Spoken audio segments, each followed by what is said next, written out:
Bismillahir Rahmanir Rahim. Alhamdulillahi Rabbil Alameen. Wal aqibatu lil muttaqeen. Wassalatu wassalamu ala sayyidil anbiya'i wal mursalin. Amma ba'd.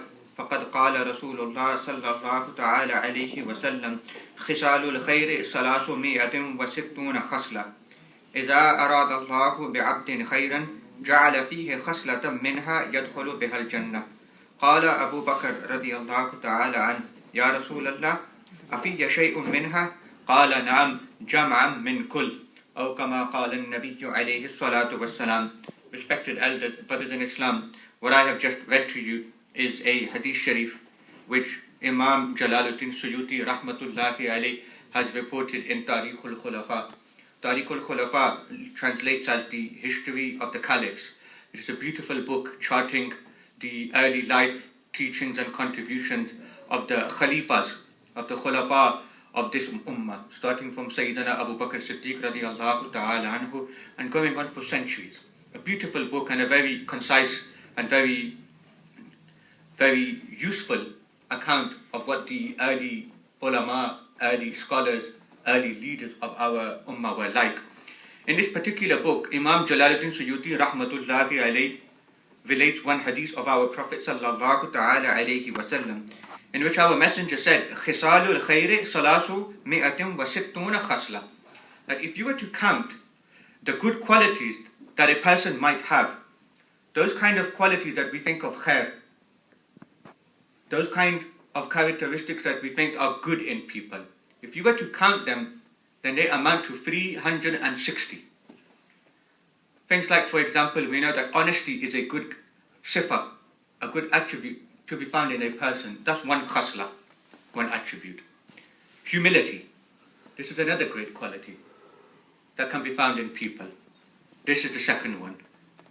Trustworthiness. The fear of Allah subhanahu wa ta'ala. Kindness. Generosity. All of them are great characteristics and all of them are universally respected. So our Prophet alayhi salatu wasalam put a number on the great qualities to be found in individuals, and they amount to 360.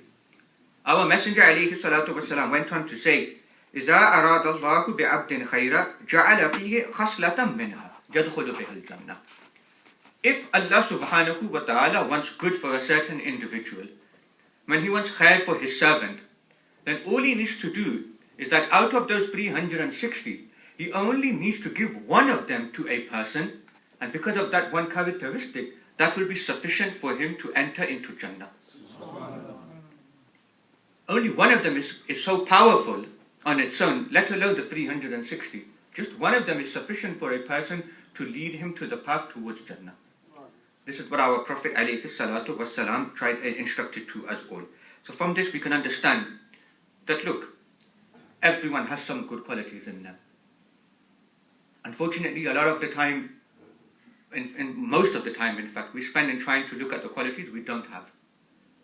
But everyone has something praiseworthy in them, whether it is generosity, whether it is kindness, whether it is the ability to make people feel good about themselves, whether it is the ability to help them, intelligence. All you need to do really is to thank Allah subhanahu wa ta'ala for these qualities that you have been given. And pray to Him that, Ya Allah, with this great quality that I have been given, let me benefit the people around me. And then with that, maybe the gates of paradise will be open for me. That we shouldn't spend our time in thinking about the qualities we do not have. Rather, we should concentrate on the ones that we do have and fear Allah subhanahu wa ta'ala in them and thank Him for that. Sayyiduna Abu Bakr Siddiq radiyallahu ta'ala anhu was in the presence of our messenger when these 360 qualities were explained, this idea behind that. And out of curiosity, Sayyidina Abu Bakr Siddiq radiyallahu ta'ala anhu asked the messenger that, Ya Rasulallah, afiyya shay'un minha? That you said that there were 360 great qualities and one is sufficient for a person to enter into Jannah. Do I possess any of these great sifas, attributes and characteristics? To which our messenger sallallahu alayhi wa sallam confidently asserted that, O Abu Bakr, na'am, jam'an min kull. That, O Abu Bakr, you do possess them. In fact, you possess all 360 of them. Not just one of them, which is sufficient for a person to enter into Jannah.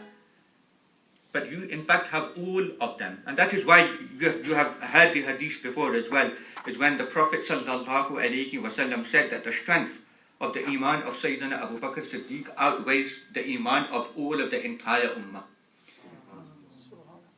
The reason behind it is simple: suhbah, companionship, his friendship with the best of all creation, sallallahu ta'ala alayhi wa sallam. And here is an individual who before Nabuwwah knew the Prophet alayhi salatu wa salam, before the public announcement, and who spent each and every moment of his life with the best of all creations. Whether it is in travels, whether it was in Makkah, whether it is in Medina, whether it is during wartime, whether it was peacetime. And in fact, even during the migration itself, Sayyiduna Abu Bakr Siddiq radiallahu ta'ala anhu was the companion, was the sahib of Rasulullah sallallahu ta'ala alayhi wa sallam. Just take one of these great khaslas, intelligence, and look at the intelligence of Sayyidina Abu Bakr Siddiq radiallahu ta'ala anhu. His intelligence came from our Messenger sallallahu alayhi wa sallam, from that great companionship, from that closeness, from that proximity he enjoyed to our Prophet alayhi salatu was salam. And because of that, he had a special type of knowledge that perhaps other companions did not have. An example of that is that when the Prophet alayhi salatu was salam left this world, then there was serious confusion about where exactly to bury the Prophet. Some people suggested that he should be taken back to Makkah Sharif. Some people suggested that he should be buried in Jannatul Baqiyah, the graveyard next to the Prophet alayhi salatu was salam's mosque. Some of them even suggested that his body should be taken to Jerusalem, because they knew that this was the place where many of the prophets of Allah had actually been buried as well. It was Sayyiduna Abu Bakr Siddiq radiallahu ta'ala anhu, because of his intelligence gained from our Prophet, that he was able to confidently tell the companions that, look, I heard the Prophet say, مَا مِن نَبِيٍّ يُقْبَضُ إِلَّا دُفِنَ تَحْتَ مَدَّجِئِهِ الَّذِي مَاتَ فِيهِ. That there is no prophet who passes away except he is buried in exactly the same place he passes away. You do not move his body from here to there. And that is why the Prophet alayhi salatu was salam is buried in the hujra of Sayyidah Aisha radiallahu ta'ala anha, the masjid that we know now. When the Prophet alayhi salatu was salam passed away, then they were not sure what to do about the wirasa, the inheritance of that. It was Sayyidina Abu Bakr Siddiq radiallahu ta'ala anhu who gave guidance on that. So his intelligence, his brilliant intelligent wisdom came from our Prophet alayhi salatu was salam. But it also came naturally to him as well. And this is when you look at his character and when you look at his life before the Prophet sallallahu alaihi wasallam's public announcement of Nabuwwah. If you think about ourselves and think how that we can differentiate between good and bad, between virtue and evil, what is our criteria? What is our criteria for understanding that? It is Allah and the Quran, isn't it? We don't use our own intellect. It is Allah that tells us that this is right and this is wrong. We're not clever enough for that. If we know that a certain act is good, then it is because the Prophet ﷺ told us it is good. Not because our intellect is clever enough to actually fathom that. But Sayyiduna Abu Bakr Siddiq radiallahu ta'ala anhu was one of those naturally gifted people that even before the appearance of Islam, he was a morally upright, religious person. Even before the Prophet ﷺ read the Kalima Sharif to the people. In that period, he never bowed down to any idols whatsoever. He never even touched them. Although at that time drinking alcohol was permissible, and for a short duration it was permissible during Islam as well. But Sayyidina Abu Bakr Siddiq radiallahu ta'ala anhu never touched alcohol. And he knew then that this was the work of the devil. At that time people would spend their time in pointless poetry and shair-shari, in pointless gossip as well. Sayyidina Abu Bakr Siddiq radiallahu ta'ala anhu never read a shair in his life. So he was very, very clever in that sense as well, naturally gifted.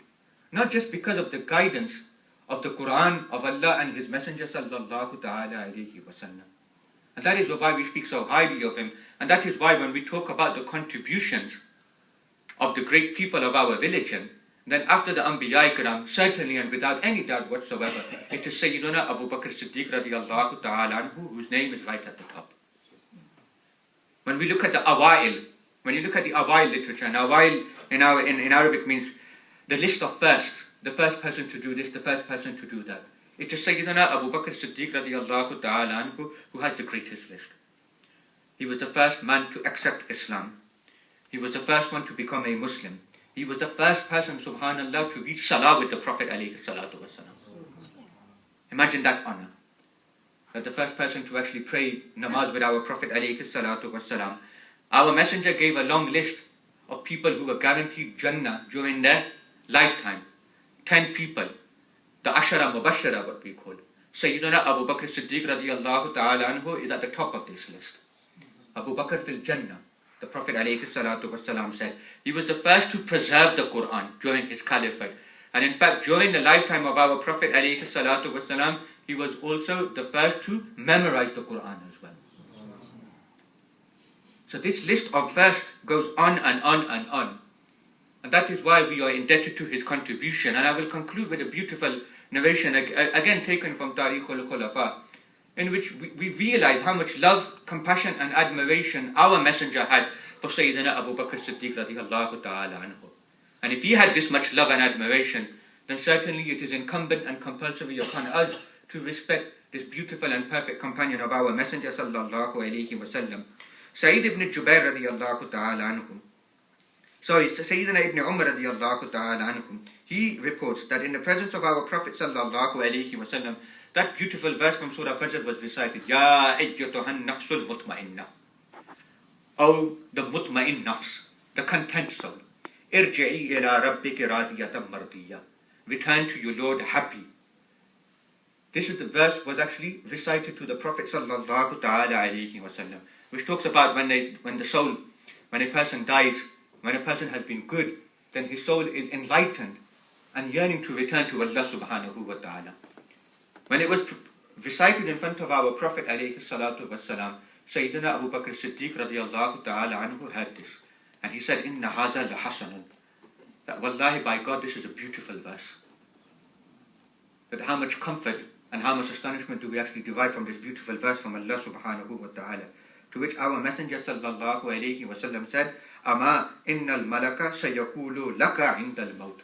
That, O Abu Bakr Siddiq, do not fear, because the angels will recite this exact verses to you when you die. That as you leave this world, and as your soul departs the body, the angels will be reading this verse to you. That in your body resides a beautiful, tranquil soul, filled with the sheer love and affection for Allah subhanahu wa ta'ala, immersed in the muhabbat of Sayyidina Rasulullah sallallahu alayhi wa sallam. So how can you not be a tranquil and content and mutmain soul? May Allah subhanahu wa ta'ala give us all the ability to benefit from the teachings of all of the companions. Ameen. Wa ma alayna illa al-balagh al-mubin.